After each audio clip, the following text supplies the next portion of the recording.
Bonjour et bienvenue sur la chaîne J'affiche complet, la chaîne qui aide les loueurs saisonniers et les gestionnaires d'hébergement saisonnier à devenir des entrepreneurs sereins et ultra rentables.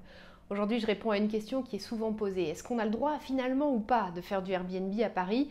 Démêlons le vrai du faux. Je vais vous donner exactement les informations qui sont partagées sur le site de paris.fr de façon à vous aider à gagner du temps sur ce sujet-là. Alors évidemment, petit disclaimer avant de démarrer, je ne suis ni juriste ni experte sur le sujet. Je vais juste faire une synthèse de ce que j'ai pu trouver à ce sujet-là pour vous faire gagner du temps tout simplement, mais cela ne va évidemment pas vous prémunir de faire une recherche ou même de vous faire conseiller par des professionnels en la matière. Donc voilà, juste l'idée c'est de vous faire un premier kit de démarrage, c'est l'apéritif, voilà, le début, le démarrage, et après je vous laisse faire vos recherches en détail, surtout que vous regardez peut-être cette vidéo à un moment donné où les règles ont un peu évolué, donc n'hésitez pas à faire comme moi, aller sur le site de paris.fr et de voir ce qui est dit. Alors, la synthèse pour vous faire gagner du temps. Alors, j'ai mon ordinateur aujourd'hui pour être sûr de ne pas dire de bêtises, hein, quand même, hein, on va faire les choses bien. Il y a 3 scénarios quand vous avez envie de faire du Airbnb à Paris. Le premier scénario, c'est que vous voulez faire du Airbnb avec votre résidence principale. Dans ces cas-là, la ville de Paris vous autorise à louer pendant 120 jours votre résidence principale sur Paris, mais pour ce faire, il faut avoir un numéro d'enregistrement. Donc ça, vous pouvez faire la demande sur le site de paris.fr, demander un numéro d'enregistrement de meublé de tourisme. Ça, c'est la première étape. Et la deuxième étape, vous devez vous acquitter, même si c'est votre résidence principale, de la taxe de séjour. Ça, je pense que peu de personnes le savent, mais même si on loue sa résidence principale seulement 120 jours dans l'année, eh bien, on doit aussi s'acquitter de la fameuse taxe de séjour. Peut-être qu'une question que vous vous posez, c'est oui, mais en fait, la définition de résidence principale, j'ai tel logement, est-ce qu'on peut se dire que c'est résidence principale? La définition de résidence principale, elle est toujours un peu subjective. La résidence fiscale ne suffit pas. Et souvent, on va plutôt dire que c'est là où se cristallise l'ensemble de vos intérêts personnels et familiaux. Donc ça va être évalué de façon globale. Et il faut aussi y avoir résidé, logé pendant 8 mois minimum. Donc en gros, on va vous dire résidence fiscale, oui, mais il faut aussi que vous y habitez pendant 8 mois et que ce soit le centre de vos intérêts. Peut-être que voilà, vos enfants vivent là. Voilà, vous y recevez votre courrier, ce genre de choses. Il faut pouvoir prouver un faisceau d'éléments autour de ça.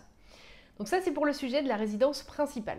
Deuxième sujet, vous avez un logement classique en usage d'habitation. Vous l'avez acheté ou vous l'avez depuis toujours et vous dites j'aimerais bien le mettre sur Airbnb, est-ce que c'est possible à Paris? Dans ces cas-là, c'est là où ça va être le plus difficile, c'est qu'il va vous falloir faire une demande de changement d'usage. Et ce que demande la ville de Paris, c'est qu'il y ait un système de compensation. C'est-à-dire que la surface que vous allez changer en termes d'usage, la ville de Paris souhaite que, à côté de ça, vous achetiez une surface commerciale que vous transformiez en habitation. De sorte que ce soit une équation nulle, c'est-à-dire que, ok, on accepte de vous transformer ce logement en usage commercial, mais par ailleurs, vous transformez un usage commercial en logement d'habitation.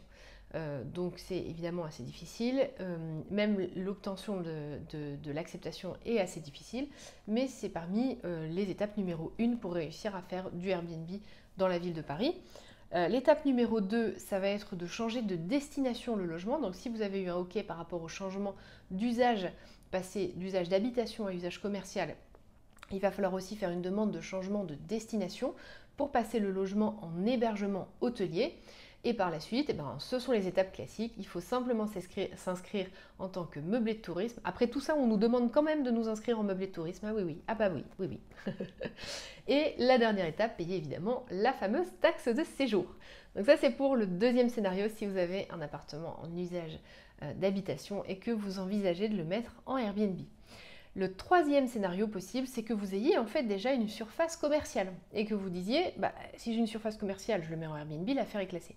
Donc là, et moi-même j'avais ce préjugé-là de me dire, voilà, c'est super facile, je le mets en Airbnb, c'est déjà usage commercial et c'est bon. Et en fait, je me suis rendu compte en étudiant qu'il faut aussi faire une demande à la mairie pour pouvoir transformer, pour pouvoir l'utiliser en meublé de tourisme. Donc sachez que c'est pas si simple que ça, c'est pas si facile, il faut quand même faire une demande à la mairie qui est assez complexe. Je vous détaille, j'ai fait le choix de ne pas tout détailler sur cette partie-là parce que je pense que c'est assez spécifique, Mais voilà, sachez qu'il faut faire une demande à la mairie quand même. Et par la suite, ce sont les étapes classiques, s'enregistrer en ligne en tant que meublé de tourisme et payer la fameuse taxe de séjour. Voilà, j'espère que ça aura pu vous aiguiller, vous permettre de mieux voir une vision un peu globale de cette situation sur Paris, comment faire ou non du Airbnb. Vous le voyez, c'est pas si simple que ça.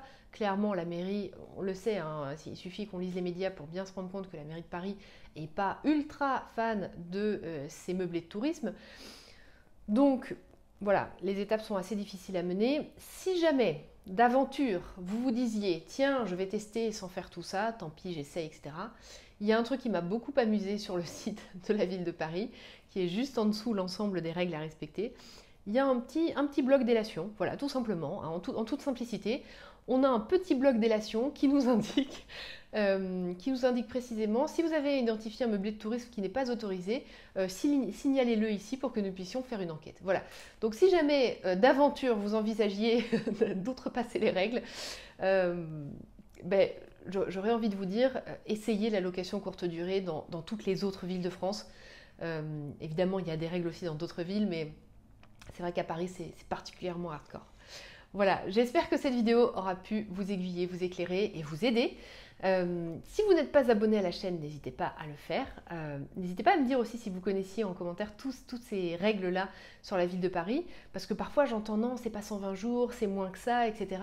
Quand c'est un local commercial, c'est bon, on peut le mettre directement en Airbnb. Tous ces préjugés qu'on peut avoir, au final, c'était assez intéressant de remettre les éléments clairement sur la table. Voilà. J'espère que ça vous aura plu et moi je vous dis à demain pour la prochaine vidéo.